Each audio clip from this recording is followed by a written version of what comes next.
व्योम TV के इस राजनीतिक विश्लेषण पेज में एक बार फिर से श्रीमान उसी गर्मजोशी के साथ नगर निगम 2026 के चुनाव में उठापटक, दंगल, समीकरण, जो भी बातें हैं इसको रखने के लिए एक बार फिर से आपका जबरदस्त जोरदार स्वागत करते हैं श्रीमान।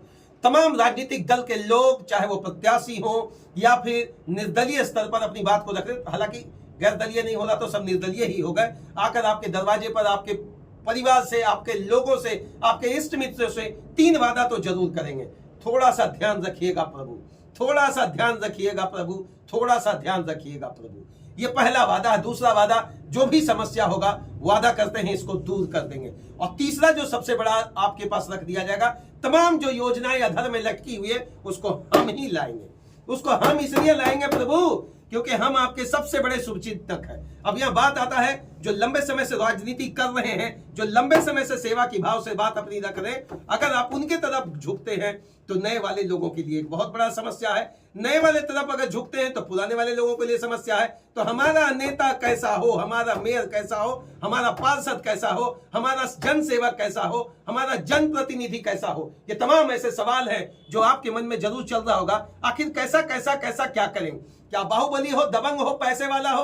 भैया इन दिनों तो वैसे वैसे लोग खड़े भी हो गए हैं जिनको हस्ताक्षर ढंग से करना नहीं आता। और यही संविधान का हमारा सबसे बड़ा ताकत है कि वह भी नेता बन सकते हैं, वह भी पढ़े लिखे लोगों के सामने खड़े हो सकते हैं, वह भी उनका जनप्रतिनिधित्व कर सकते हैं। बहुत बड़ी बात है और संविधान के संरचना का हम स्वागत करते हैं और सल्यूट करते हैं। लेकिन जरा सोचना पड़ेगा, क्या राजनीतिक अपराधीकरण उस चरम सीमा पर हुआ?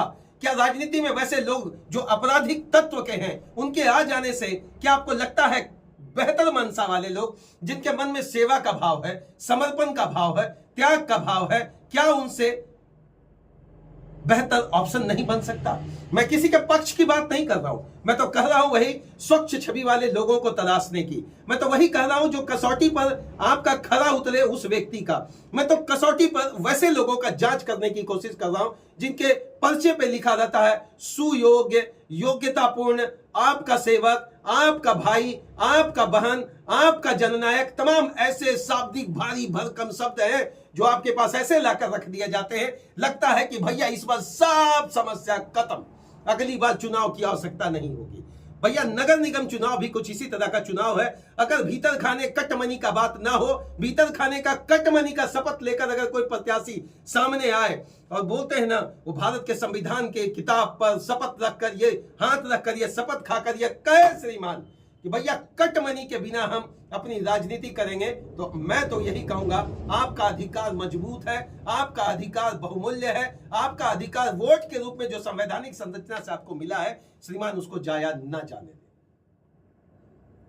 कौन कितना क्या करेगा, कौन कितना कर आया है, कौन कितना करना चाहता है, ना तो आप भूतो भविष्यतो वाली बात में भैया किसी को आंक नहीं सकते, लेकिन इतना तो जरूर आंक सकते हैं, जितना तो जरूर आप समझ सकते हैं, इतना तो जरूर आप पूछ सकते हैं, इतना तो जरूर आपके मन में चलता है, इतना तो जरूर आप डंके की चोट पर पूछ सकते हैं कि आपका ब्लूप्रिंट क्या है। वही नाली सफाई करने के लिए, वही नाली बनवाने के लिए, वही स्ट्रीट लाइट लगवाने के लिए, वही सड़कों का मरम्मत करवाने के लिए अगर आपको नेता चाहिए, तो भारत का संविधान के बैठे हुए कार्यपालक और कार्यपालिका के तौर पर तमाम ये लोग सक्षम है और ये आपके काम को कर सकते हैं यदि आप आवेदन देते हैं और मुखरता से अपनी बात को रखते हैं। हमारा जननायक कैसा हो, हमारा जननायक कैसा हो, हमारा जननायक कैसा हो, वह घर पे अपने लोगों के बीच विचार विमर्श करने की बात नहीं है। यह विचार विमर्श इसलिए नहीं करने की बात है क्योंकि इस बार जो परिपाटी देखने को मिल रहा है तमाम नगर निगम के चुनाव में, न केवल इसका सामाजिकरण हो, न केवल इसका राजनीतिकरण हो,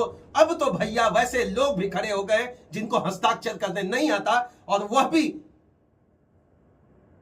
आयुक्त साहब के बगल में बैठकर योजना बनाएंगे, ब्लूप्रिंट बनाएंगे और यह बात लाकर रखेंगे कि भैया हम विकास का बात करते हैं।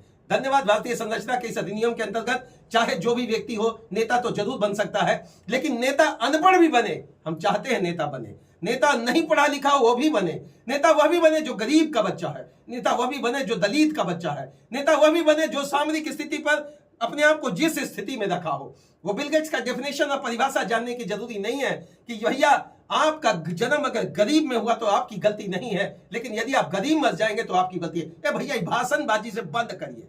नेता किसको बनना चाहिए ये आपको समझना पड़ेगा। कम से कम ये जो 5 पन्ना का जो फॉर्म आता है ना नामांकन वाला, खुद भर सकता है कि नहीं नेता, ये जरूर आप पूछिएगा। खुद भरने के बाद भैया जरूर ये आत्मविश्वास के साथ वो रख पाए लोगों के बीच में, जन भावनाओं के बीच में, कि आपके अधिकार का बिल्कुल हनन नहीं होने देंगे। अपने कर्तव्यों के प्रति न केवल निष्ठावान रहेंगे, बल्कि आप जो कहेंगे विकास का संरचना होगा उसी पर खरा उतरेंगे। ऐसा नहीं कि भैया आप हमारे मित्र हैं, इष्ट हैं, बंधु हैं, परिवार है और आपका काम पहले हो जाएगा। यही तो मैं चाहता हूं। इस स्वच्छ भारत के अंतर्गत स्वच्छ निर्माण, स्वच्छ व्यक्ति, स्वच्छ तस्वीर के साथ स्वच्छ वोटर बनकर अगर आप दिखाते हैं, तभी बदलाव का प्रगति के रूप में आप नाम दे सकते हैं। बहुत बहुत धन्यवाद। अब कैसा होगा विकास और कौन दिखाएगा आपके गली मोहल्लों में प्रकाश, ये तो भैया खोजना पड़ेगा भाई।